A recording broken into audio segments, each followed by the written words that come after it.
Welcome to Coach's Corner. We're catching up with Tipton head girls basketball coach Chad Rizak here. First show back from Christmas. Seems like forever.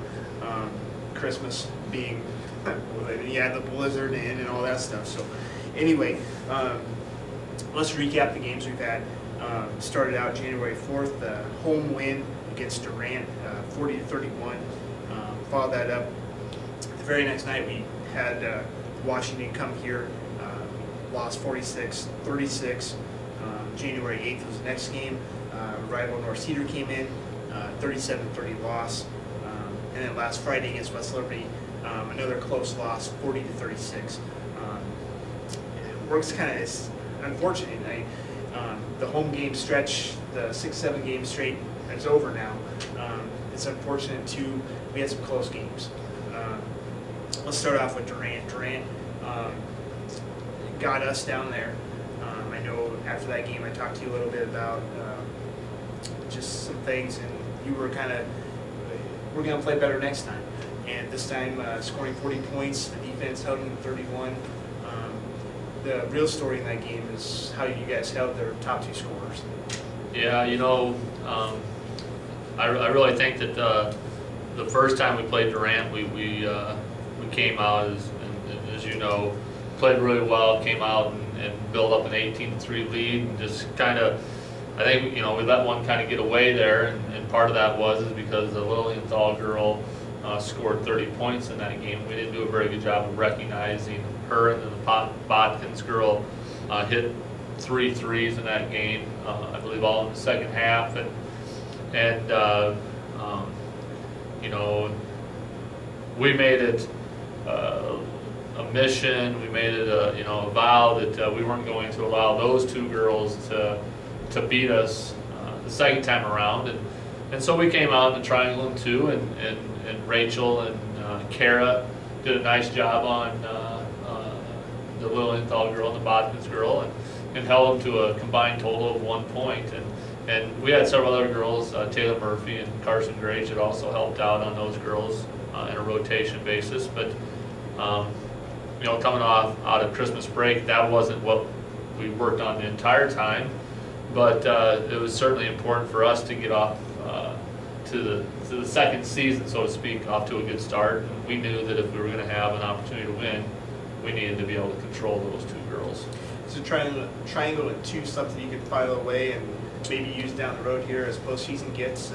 I know on second time around in the conference, maybe that jives somebody a little bit and they get flustered quick, and maybe I mean, is that something that you can hold on to and strategically implement? We use junk defenses probably more than any other team in the league.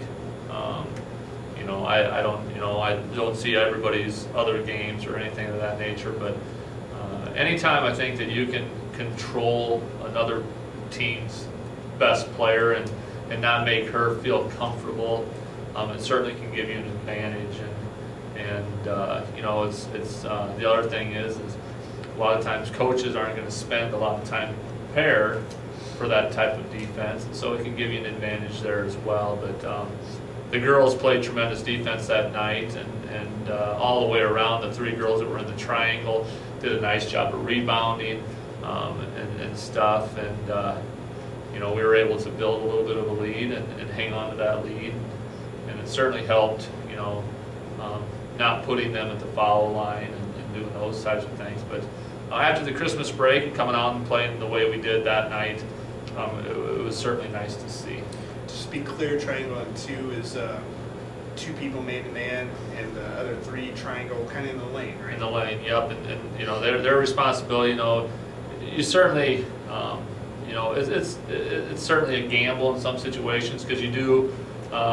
In some situations, leave other girls open for shots, but that's the chance that you take, and you know, anytime you have a game plan, you know who you want shooting the ball and you know who you don't want shooting the ball. And in that situation, we did not want Sydney to get any open looks, and certainly didn't want the Botkins girl to have open looks at three, because we play, you know, we mix it up whether it's zone or man and stuff, and you know, we figured that gave us the best chance of winning, and it worked out for us on that night.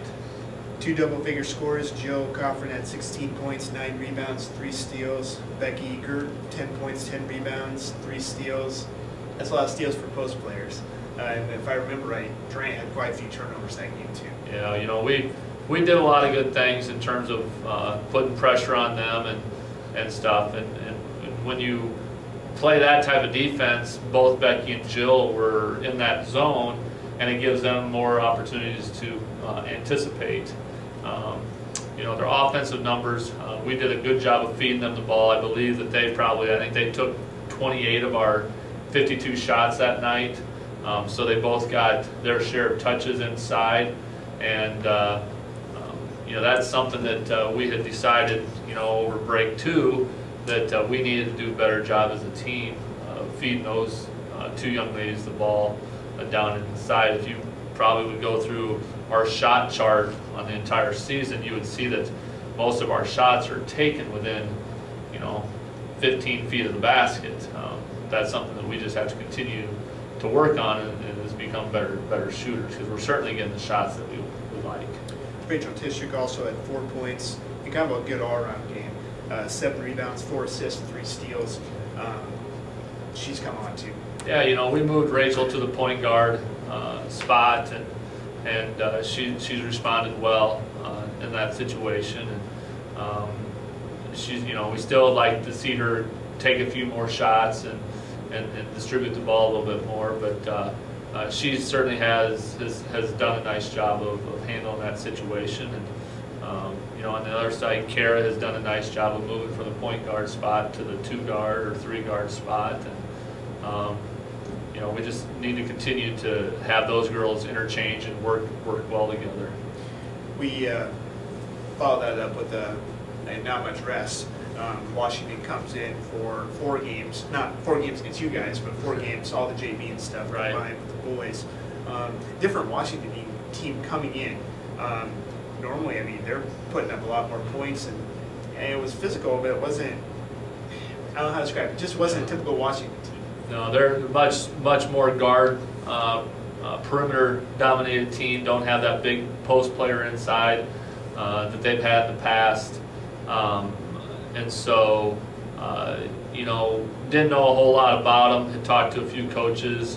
You know, we were in a 12-12 ball game early in the second half, and then I think they ended up going on a 12-point run, 12-point run there in the first half, and we caught ourselves in a hole, and it was tough for us to come back out of. We made a run, but defensively, once again, we came out and did some really good things defensively, and offensively, we were right there playing toe-to-toe with them midway through the first half, and then we had a few mistakes that hurt us, and they got some transition buckets on us, and you know, we went into the halftime and made some adjustments and stuff, and came back out, and they were able to build the lead a little bit bigger on us, but we got it back to 8 points, but that was the closest we could get. And I think that run at the end of the second half really hurt us, because it kind of put us behind the 8 ball, and we're not a team that's going to go out and score a bunch of points right now. And so, but still in a 40-point, you know, when we're only giving up 40 points, it certainly gives us a chance to win. I had 30 to, I think it was 18 or 15 or something like 30 to 15, sorry. At the end of the third quarter, we scored 21 fourth quarter points. That's a season high to this point. Hopefully it's not a season high at the end of the season. Right. But seriously though, that's a lot of points for us. Kara led us with 14 points, 6 steals. Gio Coffrin, 11 points, 4 rebounds. We didn't really shoot very well that game. No, you know, that's one of the, like I said, that's one of the areas that we certainly spent a lot of time on it, and we're certainly working hard to become better shooters and working on finding those shots that we want, and that's just something that you know, hopefully over these next 8 ball games that we have here, that we can continue to improve in that area, you know, and maintain our defense and keep us in ball games and win some of these close ball games. When you're not shooting very well, you guys did a really good job getting the free throw line, which you want to do. You got 30 attempts, made 20. You can live with that. Just a little more field goals. Yeah, definitely. That's one of the things you got to take advantage of what the other team gives you. And, we're not necessarily lighting the free throw line stripe on fire either. That's something that we just have to have a mentality of when we go up to the free throw line that we have enough confidence to knock them down. And I've been talking to several people, and certainly we understand that when you can make more free throws than the opponent attempts, you're going to have a pretty good chance at winning. And that's kind of been the reverse role in a few of our games, where had we dropped a few more free throws, we would have been a point closer or tied, or maybe even won the ball game from that aspect. So we have to improve in both of those areas, and the nice thing is we still have plenty of time to do that. So, well, let's step aside, take a quick break. We'll come back and talk North Cedar and West Liberty, and look ahead to this upcoming week here. So we'll be back right after this.